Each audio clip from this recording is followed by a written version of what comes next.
Shalom. Welcome to another episode of Inspiration from Zion. I'm Jonathan Feldstein, and I have the privilege of being your host, coming to you from the Judean Mountains here in Israel. I like to refer to it as the original Bible Belt. Inspiration from Zion is a program of the Genesis 123 Foundation, whose mission is to build bridges between Jews and Christians with Israel in ways that are new, unique, and meaningful. I pray that you will find this all of those. Through this program, we're excited to connect you to people and stories in and relating to Israel to give you a window to look through, experiencing aspects of life here that you might not otherwise know about. We want this to be interactive, so please be in touch at inspirationfromzion@gmail.com and send along any questions and any comments about any topic anytime. Or you can reach us at genesis123.co or follow and like Inspiration from Zion on Facebook, Instagram, and Twitter. Stay tuned until the end, where we're also going to share an exciting opportunity. And please feel free to share this with others who will find this program of interest. This past week, the world commemorated International Holocaust Memorial Day, marking 79 years since the liberation of Auschwitz and what was effectively the beginning of the end of the Second World War and the Holocaust. It's a haunting experience to have this memorial in the middle of a war, less than 4 months after the massacre of the largest number of Jews on any one day since the Holocaust. In September, just before the October 7th massacre in Israel, I had the distinct opportunity to visit Germany for the first time. To be honest, I was nervous and uncomfortable with the idea of traveling to Germany, even though I knew I would be spending time with Christians who love Israel and the Jewish people. After 4 days, I left Germany transformed, having had one of the most inspiring experiences in my life in Germany.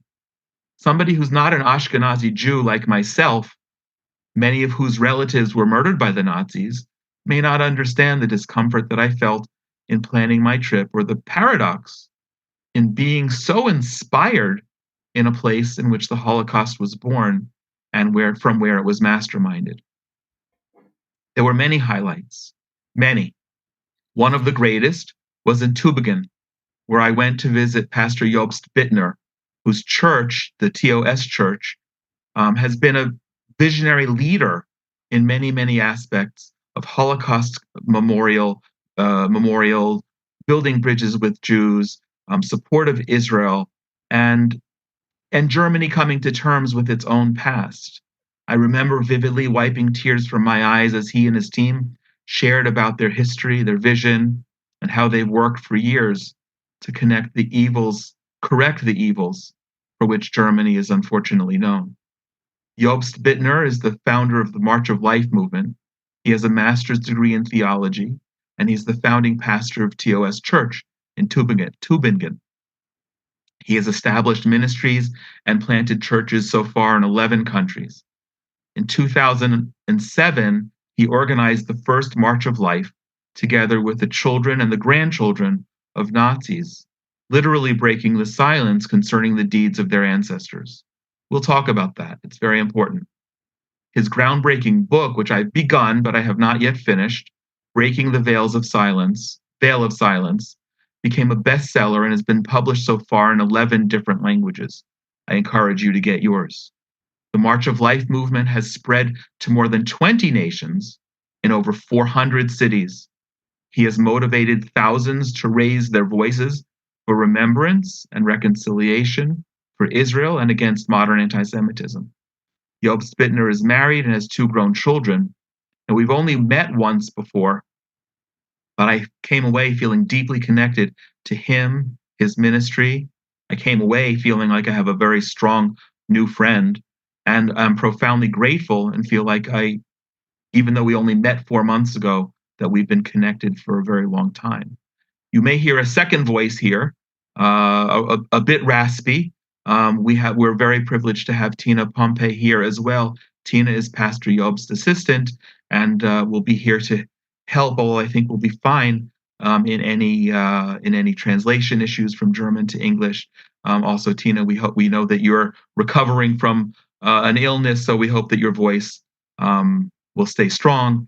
Pastor Jobst and Tina, it's a privilege to welcome you to Inspiration from Zion. Thank you, Jonathan. It's a privilege to be here and a privilege to be a part of the podcast and to know you. Thank you. Thank you so much. So I want to take listeners to the beginning. I knew of you before I came to meet you. I regret that I didn't actually know you before and know you as well as I do now, and I look forward to even more. But you shared with me a, a bit about your coming to Tübingen and what that meant and what's the history. And there's a lot of history, and I made some notes because I wanted to ask you specific questions. But could you please share a little bit about what that experience was, why you ended up coming to that city specifically, and the significance of you planting your church and your ministry there of all places?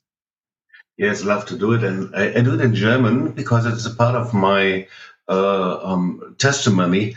And so I have the translation, as you mentioned, from Tina. Great. So, ich kam als Student zusammen mit meiner Frau 1982 nach Tübingen. It was in 1982 when my wife and I came to Tübingen as students at the university. Und wir kannten die Geschichte Tübingens nicht. And we did not know anything about the history of Tübingen. Tübingen ist eine Universitätsstadt, die ähnlich bekannt ist eben wie Oxford oder wie Harvard. And Tübingen as a university town is equally famous to Harvard or Oxford. Und ich studierte dort Theologie bei sehr bekannten Professoren, meine Frau alte Geschichte. And I studied theology there under some very well-known professors. My wife studied ancient history. Und ich wusste nicht, dass hinter den sehr schönen Mauern und der sehr hübschen Stadt sich eine Nazi-Geschichte versteckt hat. But what I didn't know was that behind the pretty facades of a medieval town, there was hidden a very deep and very sinister Nazi past. So, in der ganzen Geschichte von Tübingen spielt die Universität eine sehr wichtige Rolle. And in the entire history of Tübingen, the university has a very important role to play. Die wurde 1785 gegründet und der Gründer war ein Antisemit, der für 400 Jahre die Juden aus der ganzen Gegend vertrieb. The university was founded in 1485, and the founder himself was a very well-known or hated anti-Semit. Wow. Und deswegen war es auch kein Wunder, dass dann 1933 die Universität schon als judenfrei erklärt worden ist. And so it was no great surprise that as early as 1933, the University of Tübingen was officially declared free of Jews. 1900 bei der Reichspogromnacht, da brannte die Synagoge und wurde niedergerissen. In 1938, in Kristallnacht, the synagogue was burnt to the ground and later on destroyed completely. Und an der Universität wurden 300 der Haupt-SS-Massenmörder und sogenannten SS-Exekutoren ausgebildet. And the university was the place of training for 300 of the main SS leaders of the Einsatzgruppen, and they were called the SS executioners. Und das waren Juristen, das waren Mediziner, das waren Intellektuelle.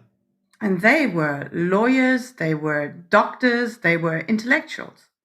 Und als meine Frau und ich dann 1982 nach Tübingen gekommen sind, da war von der Geschichte noch nicht so sehr viel aufgearbeitet.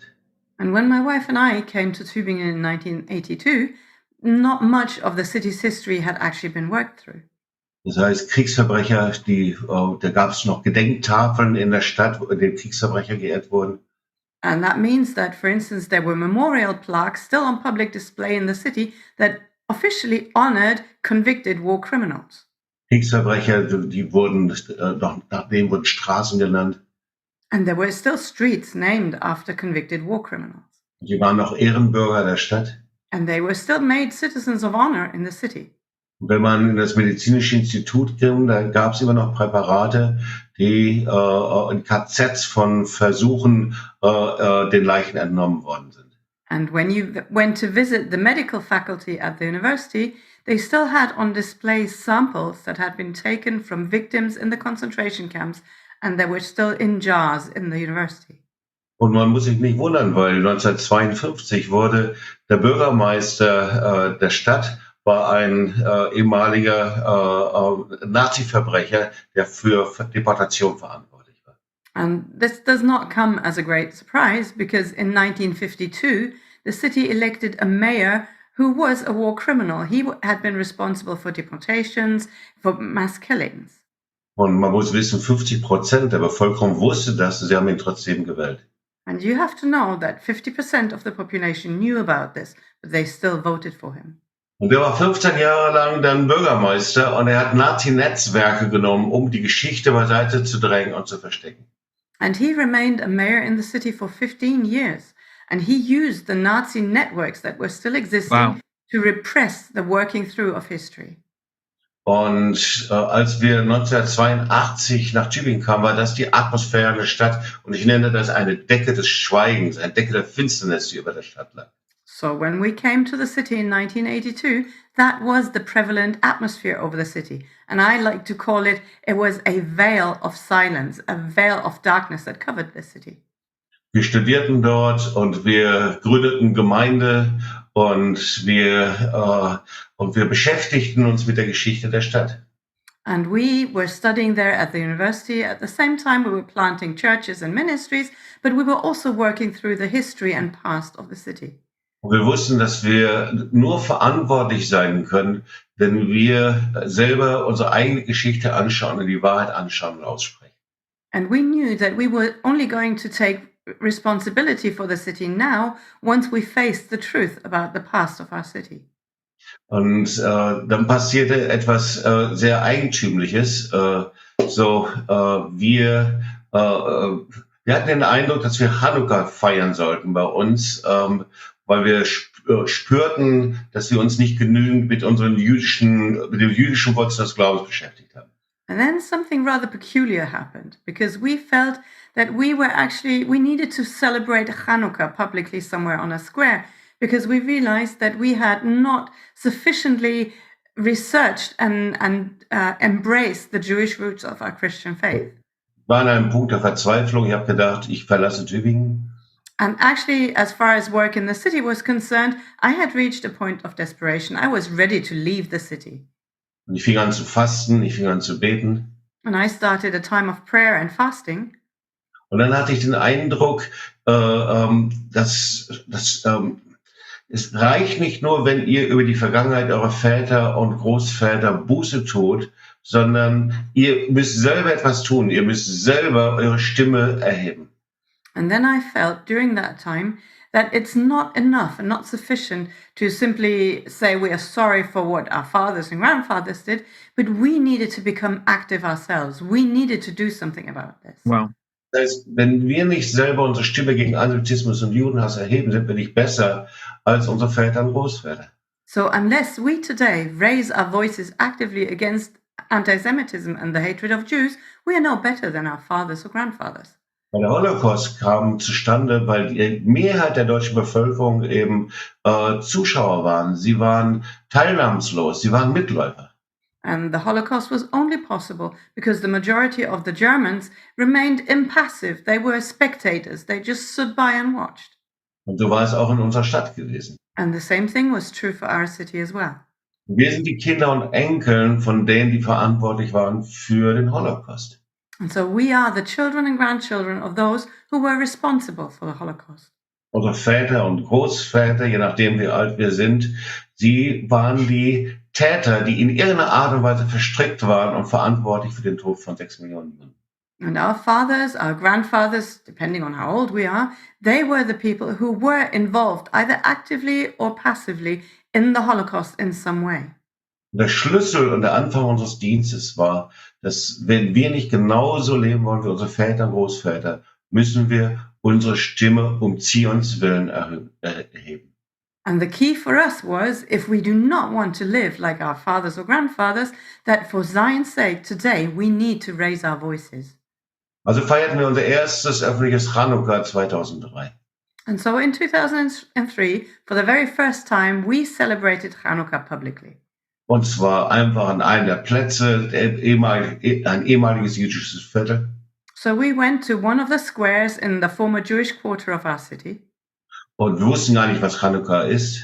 And we didn't even know what Hanukkah really was. War kalter Winter, wir haben noch Hanukkah aufgestellt. It was a freezing cold winter day, and we put up a big Hanukkah. Und an einem Punkt hatte ich den Eindruck, ich stelle mich auf die Mauer und ich lade offiziell jüdisches Leben wieder in unsere Stadt ein. And right beside me, there was a low wall. And at one point, I felt I needed to stand on that wall and publicly announce that we welcome Jewish life back into our city. Wow. Fertig. Ich stand hin und es waren nicht viele da, vielleicht 100, 150 Leute, sagten, wir heißen offiziell jüdisches Leben in unserer Stadt willkommen. And so this is what I did. And there were not very many people there, maybe 100 or 150. But I stood there and said, we welcome Jewish life back into our city. Und ich führe alles das, was wir getan und gemacht haben, auf diese Situation zurück. And actually, everything else that followed afterwards, all the changes we saw, all the things we were able to do, I can trace back to this one moment. Und ich drücke das so aus, es war so, als ob im Himmel eine Mauer eingefallen ist. And the way I like to put it is that it was as if there was a wall that came crashing down in the heavenlies at that moment. Und es passiert etwas ganz Interessantes danach. And afterwards, something rather interesting happened. Das hat was mit unserer deutschen Geschichte zu tun. And that is connected to our German history. Weil diese Decke des Schweigens, von der ich in unserer Stadt gesprochen habe, die gab es natürlich in ganz Deutschland. Because that same veil of silence that was prevalent in our own city was there in all of Germany. Weil nach 1945 gab es keine offizielle Buße oder Schulderkenntnis bei den Deutschen, dass sie verantwortlich waren für den Holocaust. Because after 1945, there was never a public recognition or apology for the Germans themselves to say, yeah, we are the ones responsible for the Holocaust. Die haben die Schuld beiseite geschoben, verdrängt, irgendwo aber niemand hat darüber gesprochen. They pushed their guilt aside, they repressed the memories, nobody talked about it. Und das war die Generation unserer Väter und Großväter, wir nennen sie die schweigende Generation. And that was the generation of our fathers and grandfathers, and we call them the silent generation. Und unsere Schuld von den Kindern und Enkeln war, dass wir nicht gefragt haben. And our guilt as children and grandchildren was we never asked. Ja. Ja, und jede Familie, die hatte bestimmte Bereiche, da wusste man genau, da darf man nicht drüber sprechen. And in every family, there were certain topics, certain areas you just knew you must not talk about them. You don't touch that topic. Und mein Vater war Wehrmachtsoffizier. And my father was serving as an officer in the Wehrmacht. Und als Wehrmachtsoffizier ging er zuerst nach Frankreich, war bei dem Überfall nach Frankreich dabei. And so, as an officer, he first went to France and he was part of the invasion of France. Und im Licht der Geschichte war er mitverantwortlich für die Deportation von 70.000 Juden und den Tod von 70.000 Juden. And in the light of history, he shared the responsibility of the deportation for 70,000 Jews from France. Und danach ging er dann nach Nordafrika und war Wehrmachtsoffizier dann unter Rommel. And then he went on to Africa, and there he served as an officer under Rommel. Und wurde dort verwundet und kam in amerikanische Gefangenschaft. And he was wounded, and later he was made an American prisoner of war. Und er hat viel von seinen Geschichten erzählt. And he mentioned a lot about his different stories that he had to tell. Und der Tod von 6 Millionen Juden kam nie vor. But the deaths of 6 million Jews never featured in any of his stories. Und auch nicht über das, was mit den Juden in Frankreich passierte. Wow. And he never spoke about anything that happened to the Jews in France. Und auch nicht das, was mit den Juden passierte in Tunesien oder in den nordafrikanischen Ländern. And he never spoke about what happened to the Jews in Tunisia, for instance, or the other North African countries. Das heißt, der Holocaust kam in seinen Erzählungen nicht vor.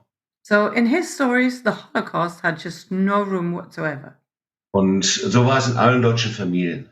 And this is true for all the German families.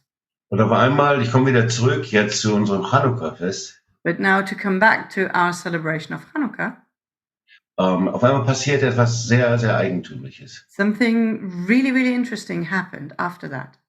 Und zwar, inzwischen waren viele in unserer Gemeinde und sie erzählten, dass ihre Väter und Großväter angefangen haben, über ihre Geschichten zu erzählen.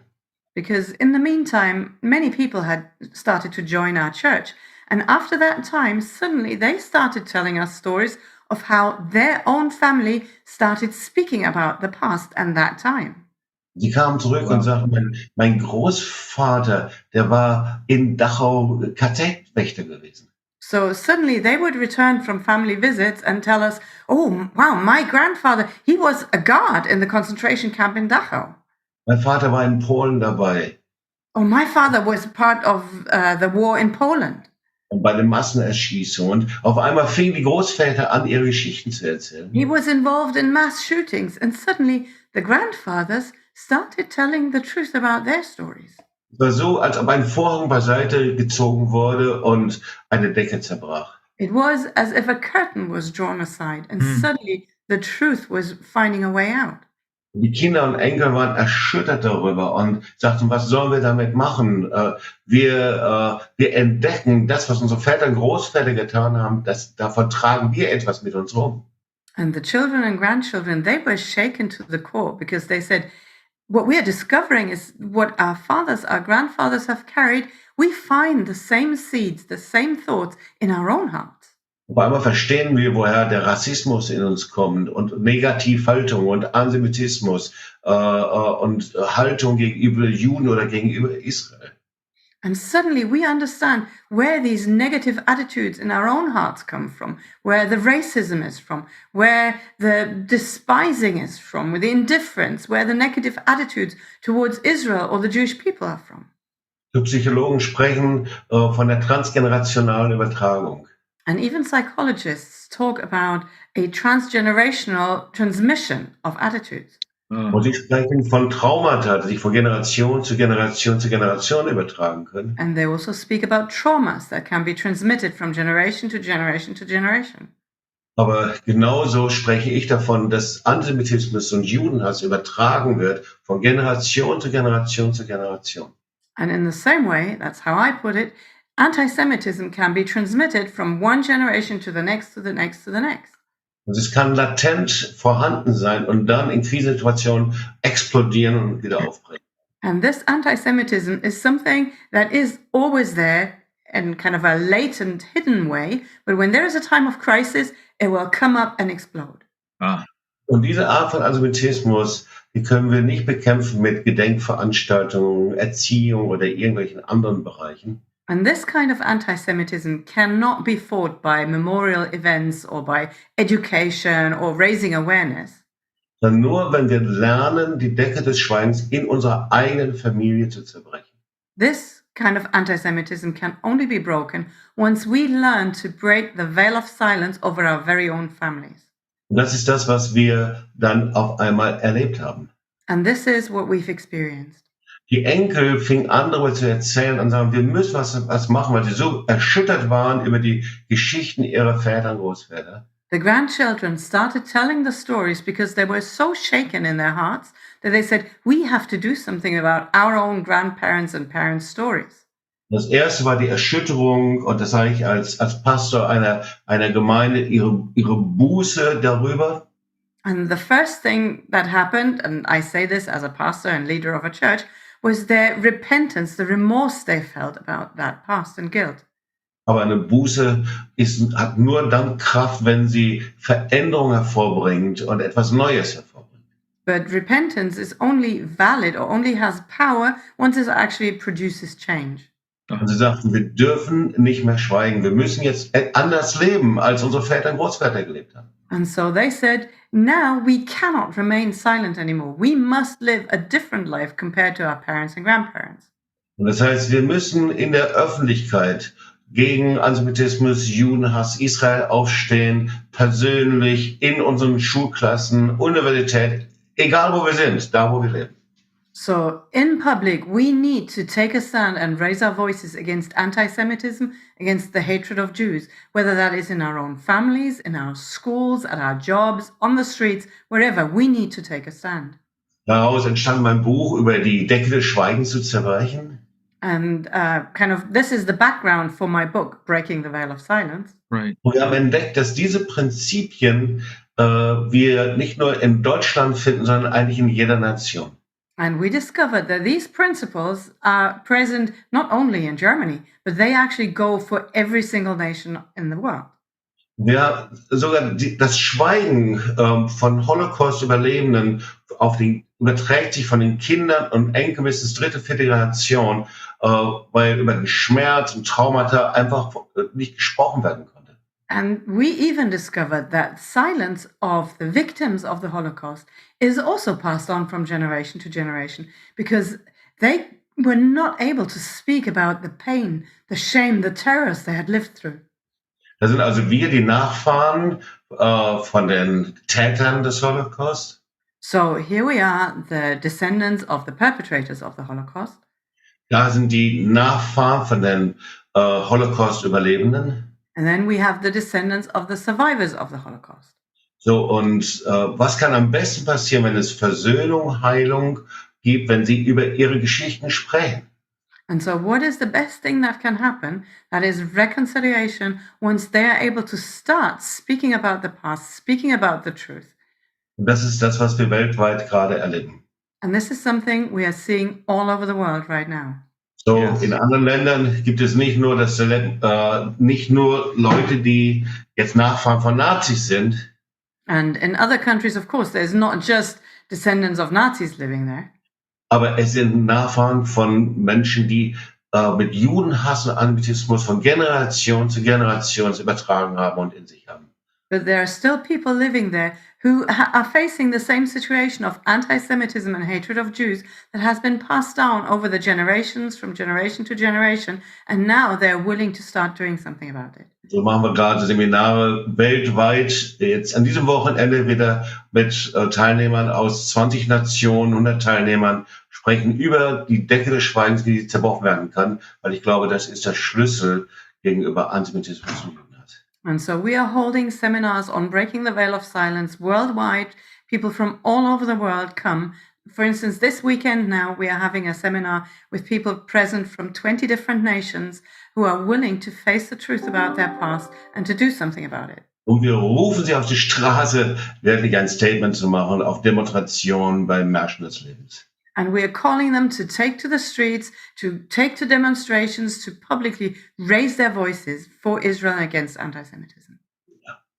Amazing. Pastor Jobst, I'm making notes as you're speaking, inspired again, still, on so many levels. You speak, first of all, I want to encourage everybody. I was looking to see if I had your book here on my bookshelf. I think my wife stole it from me and she's been reading it.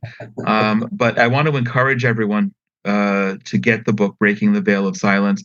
What you've helped me realize is that you're talking about the difference between something that's theoretical and applied. You're taking the theory of breaking the veil of silence, of confronting, you were leading in the direction that I wanted to go as well. It's not just the veil of silence in Germany. I remember speaking with a legislator in Kentucky in the United States 2 years ago, and he had made some anti-Semitic comment, Yes. which was he wasn't an anti-Semite, but it's a comment, a stereotypical comment that people make because that's what they're grown up with. And when I didn't confront him in a negative way, I said, I think you've actually repented, and I want to get to know you because there's a lot of healing that needs to be done.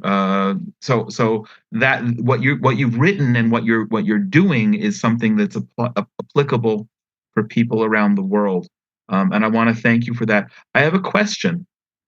In all these decades of being the leader that you are, raising uncomfortable things in Germany, and going as public as you are, have you suffered personally? Have you been threatened at all?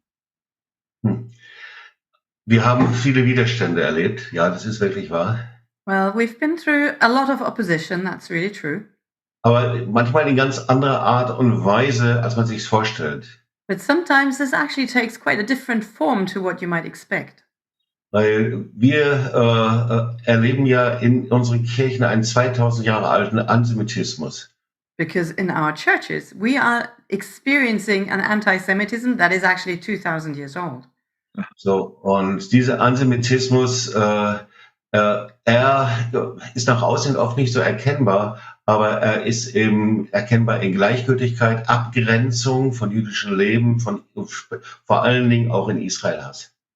And this anti-Semitism actually shows in an indifference, or it shows against in a form of separation from Jewish life. And most of all, at present, it shows in a hatred of Israel, the state of Israel. Yeah. Das heißt, das Erste ist, wir sind gegen unglaublich viele Mauern gelaufen und wir mussten sehr entschlossen sein, das durchzuziehen und darin zu gehen, was uns wichtig war. And so the first thing is we had to overcome a lot of obstacles, run through a lot of walls to really keep going and pushing through with what was important to us. Wir haben oft erlebt, dass wir natürlich auch verleumdet worden sind. Viele Dinge, worüber ich jetzt nicht sprechen werde. And we've also seen a lot of slander raised against us, a lot of things that I don't want to go into right now. Okay, of course. Aber wir haben auch erlebt, dass gegen uns unser Auto im Brandanschlag wurde verübt aber wir haben einen Laden mit einem Menorah, das eingeschlagen worden ist. Das heißt, wir haben auch aktive Gewalt erlebt. But we've also seen active violence raised against us. For instance, one of our church minibuses was set on fire, or we've got a bookstore in the city with a big menorah in the window, and that window was smashed. So we have seen active violence as well. Aber eigentlich alles das, was Antisemitismus und Judenhass auslöst, nämlich Ausgrenzung, Entwertung, Degradierung, so diese ganzen Dinge, davon könnten wir auch viel erzählen. But everything like the marks that follow anti-Semitism, like ostracism or being rejected, despised, or refused recognition, yeah, these things are things we've experienced as well. Aber ich sage das nicht traurig, ganz ehrlich gesagt. But to be really honest, I don't say this with a sadness in my heart. Sondern ich empfinde das als Ehre. But to me, it is a mark of honor. I see. Auch wenn es sich anders anfühlt manchmal, aber für mich ist eine Ehre, an der Seite Israels zu stehen. It might feel different at the time, but still to me, it is an honor to be standing by the side of Israel this way. Und sehr oft werden wir als die Jüdischen angesehen und sagen, ach, ihr seid so jüdisch, mit euch kann man nicht zusammenarbeiten. And many times we are considered the Jewish ones, and people tend to tell us, oh, you are so Jewish, we just can't work with you. Oh, that's good. I love it. Thank you for that. That's great. While we're speaking, you happen to be here in Israel. And this is your first time back since the war began, correct? Yes. I'm curious, what do you understand differently about the Holocaust in light of the October 7th massacre and what you've been experiencing this week? Wow, ja. Wir waren wir waren über Sukkot letzten Jahr waren wir in Israel und haben am 5. Oktober Israel verlassen. Well, actually, last year, the last time we were in Israel was for the festival of Sukkot, and we left Israel on the 5th of October. Und von daher war der 7. Oktober für uns sehr, ich kann es gar nicht sagen, man kann es mit Wort nicht aussprechen, einsteigend. Ja. And so for us, the 7th of October was, there's not really a word how to describe this, but to us it was an incision, it was a rift. Israel wurde durch dieses Trauma, durch den Horror verändert seit dem 7. Oktober. And Israel itself has been changed through the trauma of the 7th of October. Und ich sage oft, ich habe die letzten Tage des alten Israels noch erlebt. And the way I put it is that I've actually been able to see the last days of the old Israel. Wow. Und sehe jetzt das neue Israel. And now I'm here and I see the new Israel. Und ich sehe, es ist so viel Vertrauen zerbrochen. And what I see is that so much trust has been broken. So viel Schmerz und Trauma ist noch There's da. so much pain and so much trauma. Und gleichzeitig so ein Heldenmut einer Nation. And at the same time, there's such heroism in the nation. Wow, eine ganze Generation, die früher als die Z-Generation, als die Handy-Generation gesendet sind, auf einmal die Kämpfer und die Fighter und die Helden und diejenigen, die für die Nation einstehen. There's an entire generation, Generation Z, who were just known for their use of mobile phones and pleasure and whatnot. Now they are the ones defending their nation. They are the ones standing in the breach. They are the ones giving their lives. Eine Generation, die auf der einen Seite zerrissen ist und auf der anderen Seite zusammen weiß, dass nur wenn sie zusammensteht, sie wirklich siegen und überwinden kann. It is a generation who, on the one hand, are really torn. On the other hand, they know that only once they really stand together, they'll be able to overcome. Ich war gestern in Kwaasa, um einfach das wirklich zu sehen, was dort passiert ist. And yesterday I went to Kwaasa to really see what happened there. Wir hatten einen Führer, der Kwaasa überlebt hat mit seiner Familie. And we had a guide who was a survivor of Kwaasa himself, together with his family. Er konnte zu jedem Haus die Geschichte erzählen, was für ein Leben dort stattgefunden hat. And he was able to tell the story of every single house, what life used to be like there. Was die Qualitäten der Menschen war, wie sie Chanukka gefeiert haben, wie die Kinder waren, wie er mit ihnen gebiked hat und Sport getrieben hat. He was able to share the story of every single family, how the children were, how they were celebrating Hanukkah, how he went on bike tours with them, everyone. He was able to tell the story of every single one. Und dann kommt man zu diesen Häusern und oft sieht man ihnen gar nicht an, was für Tragödien passiert sind. And then you come to those houses and many times you can't even tell the tragedies that happened there. Und dann siehst du die Familien, die zerrissen, gequält worden, entmenschlicht, vergewaltigt. Es ist unsagbar. Man kann keine Worte finden für das, was da passiert ist. But then you see the houses and you hear the stories of how these families were treated, torn apart, murdered, raped. The violence that is, there's no words to speak about what happened there. Und was ich sage, es ist wie ein Brennglas des Holocaust, was da an diesem einen Tag passiert ist. And it's almost like all of the Holocaust was like focused, like with a lens focused on what happened on this one day. Innerhalb von Stunden passierte da was mit 1400 Menschen und was unsagbar ist. Within only 4 hours, something happened to 1,400 people, something that is unspeakable. Aber jetzt gibt es einen wichtigen Gedanken und das kann ich nur als Deutscher sagen jetzt. And now there is one important thought, and it's only as a German that I can say this. Im Holocaust, unsere Väter und Großväter waren genauso brutal und waren genauso mörderisch und haben genauso jüdisches Leben zerstört.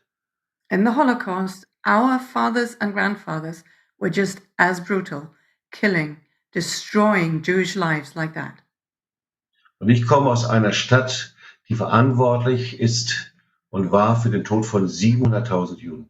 And I come from a city that is personally responsible for the death of 700,000 Jews. Aus dieser Stadt ist jetzt eine Bewegung geboren, die weltweit Menschen ruft, die Stimme zu erheben gegen Antisemitismus und Judenhass.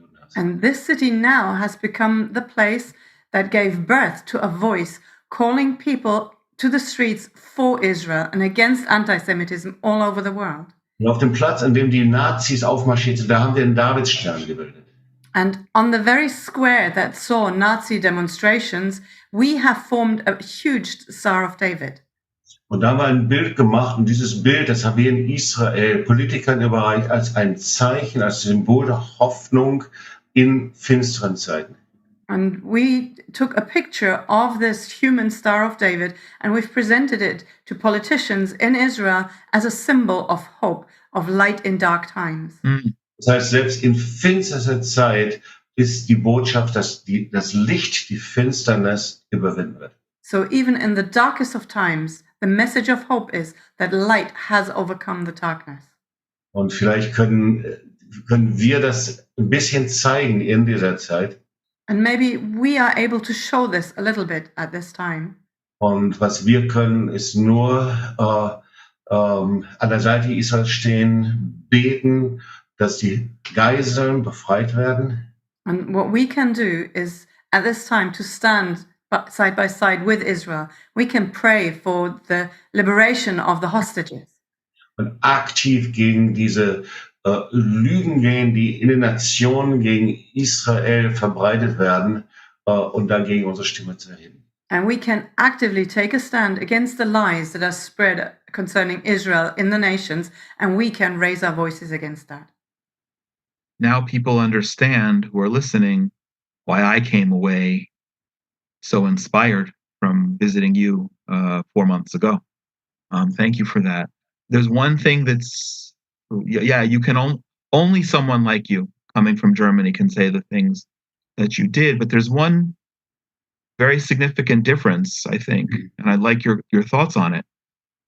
We are the notion of Holocaust denial is something that's relatively recent, the last 2, maybe 3 decades, but already a generation after the Holocaust took place. We're in the midst of a war now, and only 4 months, not even 4 months, since the October 7th massacre took place, and already we're in the midst of experiencing what's called October 7th denial. What are your thoughts on that, specifically as a German coming from the position that you do? Diese Frage ist nicht sehr leicht zu beantworten, aber es ist zuallererst mal unglaublich, dass sowas so geschehen kann. Well, this question is not easy to answer at all. But the first thing that comes to mind is that it is unbelievable that something like that is possible at all. Das Zweite ist, und das sage ich sehr persönlich, ich glaube, dass der Antisemitismus so ein dämonisches Erbe ist, dass die Welt und die Menschen in sich tragen, dass erstmal soweit.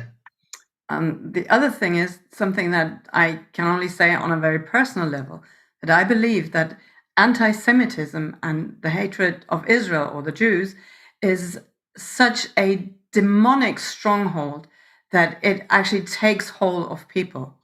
Und das Kennzeichen ist immer Lüge und Verleumdung. And the hallmark is always lies and perversion. Und es ist die Opfer-Täter-Umkehr. And it is a victim-perpetrator reversal. Natürlich gibt es viele gesellschaftliche Analysen, wie man das erklären kann, wie auf einmal Antisemitismus in den ganzen linksliberalen Bereich und Rechtsbereich und überall eingedrungen ist. Of course, there's lots of sociological and political explanations how anti-Semitism came into all of the left-wing spectrum and the right-wing spectrum. Aber das Kennzeichen von Antisemitismus und Judenhass ist immer die Anklage und immer die Opfer-Täter-Umkehr. But one of the main hallmarks of anti-Semitism is always the accusations, the false accusations, and the victim-perpetrator reversal. Und jetzt mit dem 7. Oktober haben wir das in der dramatischsten Weise gesehen. Die Welt setzt Israel auf die Anklagebank, anstatt die Wahrheit anzuschauen. And on the 7th or after the 7th of October, we've seen this in an extremely dramatic way because the world is actually putting Israel on the bench and accusing them. Deswegen kann ich das als Pastor eigentlich nicht mehr gesellschaftlich und politisch einordnen, sondern nur in einer biblischen Art und Weise. And so as a pastor, I cannot put this simply into a sociological or general context, but I can only see this in a spiritual biblical context. Und David hat im Psalm immer wieder gefragt, warum wüten die Völker und Nationen gegen uns? And David himself in the Psalms keeps asking, why do the nations rage? Why do they wage war against us? Und die Antwort ist, weil Gott Israel als Licht der Nation erwählt hat. And the answer is because God has chosen Israel to be a light for the nations. Und die Nationen aufstehen und dieses Licht nicht akzeptieren und annehmen wollen. And the nations arise against this because they don't want to accept this light. Aber ich glaube an die Berufung und die Erwählung Israels von Gott. But I believe in the fact that God himself has chosen Israel. Nicht, weil Israel besser ist, sondern weil sie erwählt sind und weil sie von Gott erwählt sind, Licht zu sein. Not because Israel would be any better than anyone else, but simply because God has chosen them to be a light. Und letztendlich darin sehe ich diese Attacke und diese Verdrehung von Lüge und Wahrheit. And so this is the situation or the context that I see this attack in, and this twisting of the truth and Yes. reversal of the truth. We're speaking on the day that the International Court of Justice is going to be giving a preliminary answer on the charges that you just alluded to of Israel committing a genocide. Now, the term genocide came out of the Holocaust because there wasn't even a concept like Yes. that before.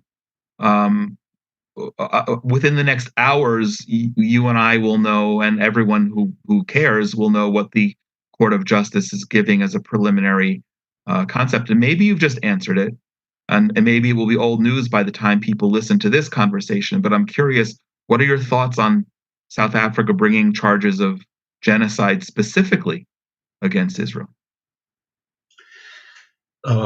Ich halte das für nicht nur für eine Katastrophe, sondern ich glaube, dass Südafrika letztendlich ein verlängerter Arm der Hamas und letztendlich vom Iran ist. Well, I don't only think this is a disaster and a catastrophe, but I actually believe that South Africa is just an extended arm for the Hamas and for the Iran. Und ich bin überrascht, wie sehr die Nationen bereit sind, darauf zu hören. And I am actually shocked to see how much the nations are willing to listen to that. Und für mich ist das der extreme Fall wirklich, in dem der Täuschung der Nationen über Israel und ist die Herausforderung, dass wir in dieser Zeit als Christen und Gemeinden noch geschlossener für Israel stehen müssen. And to me, that is an extreme expression of the deception of the nations towards Israel. And to me, as a Christian and as a pastor, it is a challenge to take all the more an decisive stand for Israel and not to be silent. Wir müssen sehr klar sagen, auf diese Lügen darf Israel nicht hören. And we need to be crystal clear. Israel must not listen to these lies. Nationen dürfen auf diese Lügen nicht hören. And the nations must not listen to these lies. Und ich bin so dankbar für die deutsche Regierung, die überraschend klar und deutlich ist, wofür ich sehr, sehr dankbar ist. And I am very, very grateful for the German government, who are surprisingly clear on that position, which Yes. I am extremely grateful for. Yes, thank you for that. I want to begin to wrap up, and there's so many more questions that we could go, but I want to begin wrapping up, and I have something at the end. But remember when we met, it was my immediate heart to have a conversation with you about the March of Life, and that's coming up, and it's important, especially this year, I think, and I'd like to know why. But can you please share about what is the March of Life, when and where, how can people all around the world connect and participate, and why is it especially important now, this year? Absolut, sehr gerne. Marsch des Lebensbewegung gibt es seit dem Jahr 2007. I'll be very happy to share. And the March of Life movement has been around since 2007. Und inzwischen findet an jedem Jahr Marsch des Lebens statt, ungefähr 70 bis 80 Märsche des Lebens in 20 Nationen. And by now we are having Marches of Life in 20 different cities, 70 to 80 marches every year. In 20 Nationen. In 20 nations. Und wir mobilisieren in jedem Jahr Zehntausende Menschen, die ihre Stimme erheben gegen Antisemitismus und Judenhass. And so every year we are able to mobilize tens of thousands of people who are raising their voices for Israel against anti-Semitism. So die Grundlage ist, wir erinnern an den Holocaust. And the foundation is, first of all, we remember the Holocaust. Die Versöhnung unter den Nachkommen der Täter und den Nachkommen der Opfer. We stand for reconciliation between the descendants of the perpetrators and the victims. Und die dritte ist, wir erheben die Stimme gegen Antisemitismus. And the third point is we raise our voice against anti-Semitism. Und wir sagen, wir wollen nicht nur in den Kirchengemeinden bleiben, sondern wir wollen unsere Stimme in die Öffentlichkeit bringen. And what we keep saying is we do not want to stay hidden inside in the four walls of our churches, but we want to take a public stand and be seen and go public. Die Vision ist, dass in jeder Stadt, an jedem Ort, in jedem Land rund um Yom HaShoah ein Marsch des Lebens passiert. And the vision is to have marches of life every year in every nation, every city around the time of Yom HaShoah. Jeder kann das organisieren. Anyone can organize that. Es gibt Märsche des Lebens mit 10, 20 Menschen. There are marches of life that have 10 or 20 participants. Der größte Marsch hat 20.000 Leute gehabt in Bogota, in Lateinamerika. The largest March of Life took place in Bogota in Colombia, and it had 20,000 people. Und wir laden ein, das rund um Yom HaShoah zu machen. Das ist im jüdischen Holocaust-Gedenktag. Das ist im Mai. And what we feel is important to have it around the time of Yom HaShoah. That's the Jewish day of remembering the Shoah in this year in May. Und wir ermutigen speziell gerade Kirchen und Gemeinden, das zu tun. And we are encouraging especially churches and denominations to do that. Zusammen mit den jüdischen Gemeinschaften und Gemeinden vor Ort. And to cooperate with the Jewish communities in their cities as well. Wir brauchen das regelmäßig, immer wieder. Und wir tun das seit 2007. And we're encouraging people to do that over and over again, to be consistent in doing it. And we've been doing it since 2007. Und wer sich interessiert und mehr wissen möchte, wie man das organisiert, wie das praktisch aussieht, geht am besten auf unsere Webseite.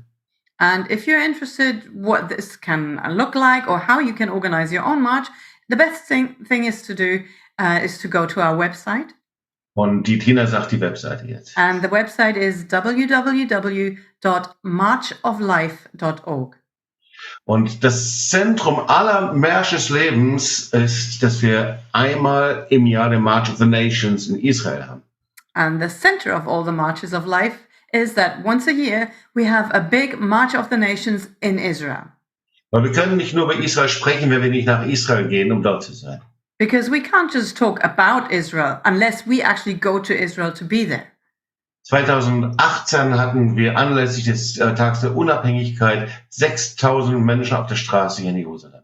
In 2018, on occasion of Independence Day, Yom Ha'atzmaut, we had 6,000 people on the street of Jerusalem. Und wir werden in diesem Jahr im Mai, und die Tina wird das Datum sagen, von wann, werden wir den March of the Nations haben hier in Jerusalem, auch in diesem Jahr. Und wir laden dich herzlich dazu ein. And this year, we'll be in Jerusalem again between the 26th of May and the 28th of May. And we invite you, join us in Jerusalem for the March of the Nations. Wir werden eine Konferenz haben in der Halle, in dem der Eichmann-Prozess stattgefunden hat. We'll begin with a conference that in a hall that was the location of the court case against Adolf Eichmann.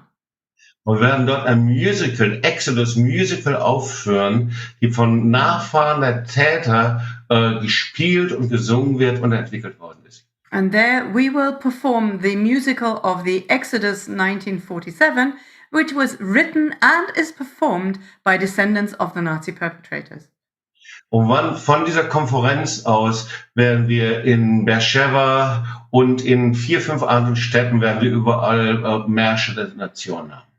And coming from this conference, we'll go to 4 or 5 different cities, Beersheba and others, in Israel to have marches in these cities.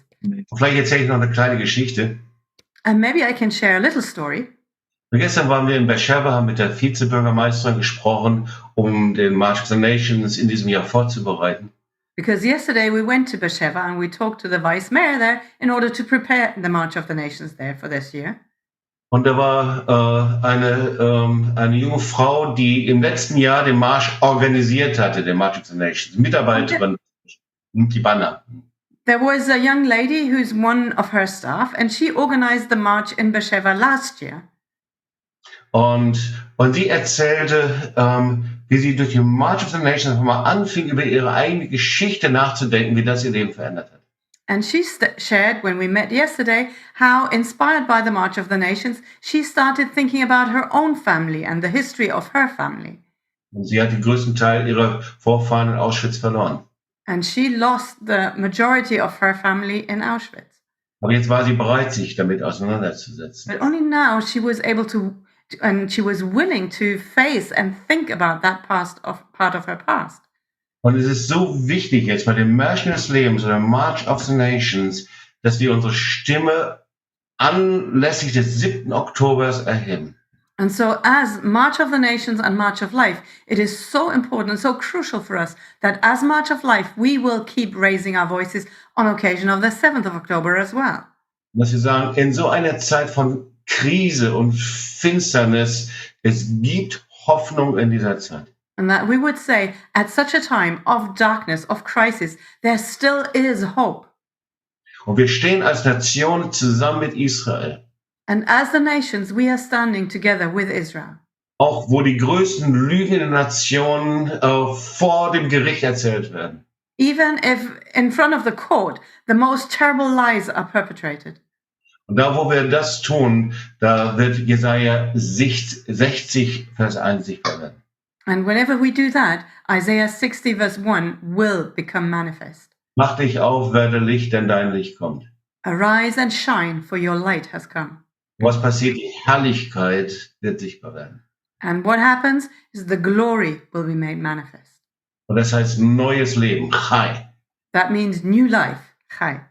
Und dafür glaube ich, dass das passieren wird. And I am believing for this to happen. Beautiful. That's very meaningful. Thank you. I encourage everyone. You've given me some ideas, Pastor Jobst, about the March of the Living here, and we'll speak about that separately. I want to wrap up also with what I hope will be something optimistic. Germany as a country, probably more than any European nation, has come to terms with its past in its role in perpetrating the Holocaust.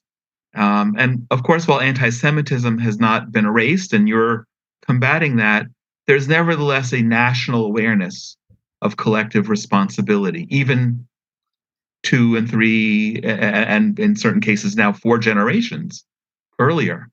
And certainly by doing so, this has helped Germany itself recover and become one of the world's, certainly in Europe, one of the world's strongest and most influential nations. So my question is, among our neighbors, the Palestinian Arabs, who have spent decades trying to kill the Jewish people, living a narrative that they are victims when in fact they're the, as you said the word earlier, perpetrators of so many horrible, evil, genocidal acts. What's it going to take for them to take responsibility and build a society that perhaps they can be proud of one day, decades from now, as Germany deserves and has achieved? Ich glaube, ich hätte dir für 2 Tage die Frage noch nicht beantworten können, aber jetzt versuche ich es. I think about 2 days ago, I would not have been able to answer that question, but now I will try. Aber wir können ja aus der Geschichte etwas lernen, gerade aus der deutschen Geschichte. Because there's something we can learn from history, and especially from German history.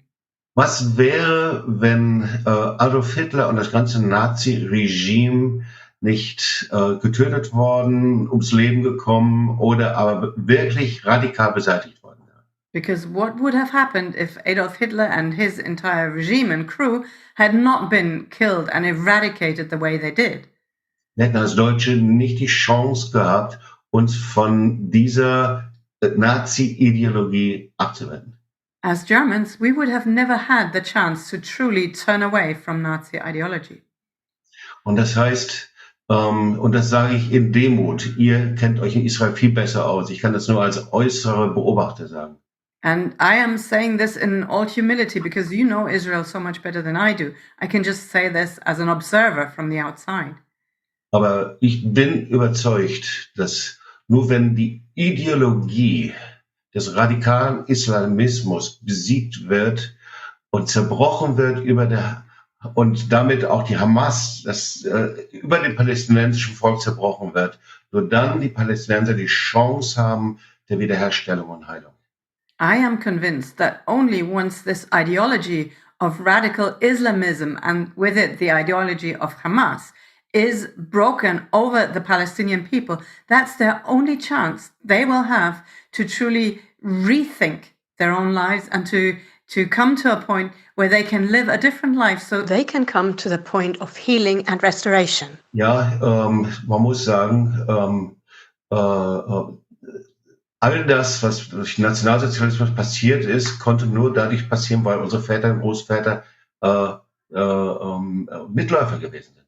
Because we have to say that everything that happened through the Nazis was only possible because our own grandfathers and fathers were followers. They were going along with what the Nazis did. Aber dann zerbrach das Naziregime. But then the Nazi regime broke. Dann wurde Deutschland von Amerikanern besetzt und von verschiedenen Nationen. And then the Americans came to occupy Germany and other nations. Und dann machten sie was sehr Merkwürdiges. Sie bauten die Gesellschaft, die Nation wieder auf. Then they did something very, very unexpected and very strange, actually, because they rebuilt the German society. Und erstaunlicherweise, da waren noch so viele Nazis, die noch da waren, die einfach dann mit groß geworden sind im ganzen Ding. And the amazing thing was there were still many Nazis there who just lived along with the rest of the nation and who grew up with it. Aber die Generation danach, die aufwuchsen, sagten, wir wollen so nicht mehr leben. But the generation after that, who grew up after the war, they were the ones to say, no, we don't want that anymore. Und die haben gesagt, wir vertrauen dieser Nazi-Generation nicht mehr. And they said, we will not trust this Nazi generation any longer. Es ist eine eigene Generation mit Recht auf Leben. Und sie fingen an, sich ihre eigene Meinung zu bilden. Und sie fingen an, selber ihre eigene Meinung zu bilden. Das ist jetzt die Generation, die in der Regierung ist. Ja? And then they said, we are our own generation. We have a right to our own opinion. We want to live differently. And they turned against the ideology of their fathers. And these are actually the generation who are in the government right now. Vielleicht sage ich es nochmal in einem eher biblischen Sinn. And maybe I can put this once again into a more biblical context. Erst wenn der Kopf der Schlange zertreten ist, kann neues Leben wachsen. It's only once the head of the serpent is crushed that new life can come up. Well, I knew it was a good question, but your answer was much better. Pastor Jobst, before I wrap up, we've spoken about a wide range of things, and I thank you so much. I regret that it took this long to have the conversation, but I think as in everything, it's all in God's time, and this really is a perfect time. What else is on your heart that I haven't asked that regarding what's going on today, or something that I missed in terms of you and your ministry that you'd like to share?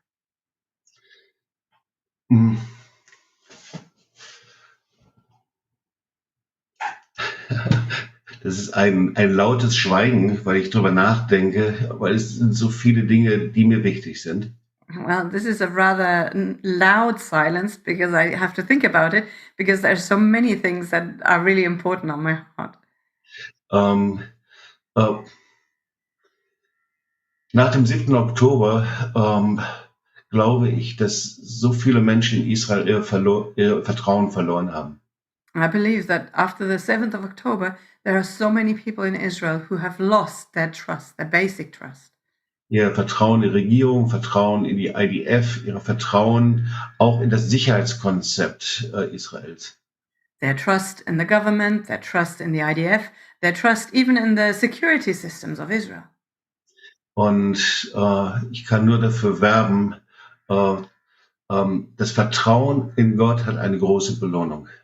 And I can only encourage and beseech you, our trust in God always has a great reward. Und was mich berührt, sind die Soldaten, die beten mit ihren Rabbis in der Knesset. Und ich glaube, dass überall eine große Frage ist, wie kann ich Gott vertrauen? And what is really moving to me is see all the soldiers praying together with their rabbis, see the Knesset praying. And I think that is a really important question. How can we return to that trust in God? Und ich glaube, diese Frage, die können wir gemeinsam stellen. Und Und da können wir so viel aus dem Tanach und aus dem Psalm hören. Es lohnt sich, Gott zu vertrauen und sein Vertrauen in Gott zu haben. And I think this is a question that we can only ask together.